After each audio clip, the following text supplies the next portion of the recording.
তো আগের ভিডিওতেই বলেছিলাম আমরা এসেছিলাম ভাইজ্যাগে, অ্যান্ড এটাতে এসেছে ভাইজ্যাগের ট্রিনিটি পার্কে। তো প্রত্যেকটা স্পটে গিয়ে পিহু তো ঘুমিয়ে পড়ে, স্পেশালি দুপুরবেলা ওর ঘুমানোর সময় যখন ঘুমাবেই।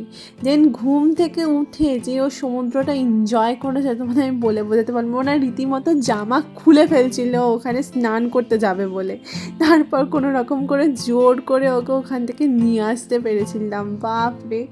দেন এখানে অবস্থা ভীষণ খারাপ ছিল, কারণ আগের দিন রাত্রিবেলায় ভীষণ বৃষ্টি, ভীষণ ঝড় হয়েছিল এখানে। আর তারপরে ট্রিনিটি পার্কেরই একটা ভিউ পয়েন্টে গেছিলাম। ভিউ পয়েন্টটা ছিল সেরা ভিউ, সমুদ্র আর একধারে পাহাড়। আহা, দারুণ ছিল। আমার মনে হয় ভাইজ্যাগ সিরিজের প্রত্যেকটা জিনিসের থেকে এই পার্কটা আমার সব থেকে বেশি ভালো লেগেছিলো। তারপর আমরা হাঁটি হাঁটি পা করে করে যাচ্ছিলাম হচ্ছে আরেকটা স্পটের দিকে, কিন্তু সেখানে রোপওয়ে করে যাওয়ার কথা ছিল। ওখানে এত ভিড় ছিল, তাই জন্য আমরা যেতে পারিনি। আমরা পাবলিক ট্রান্সপোর্টই ইউজ করেছিলাম।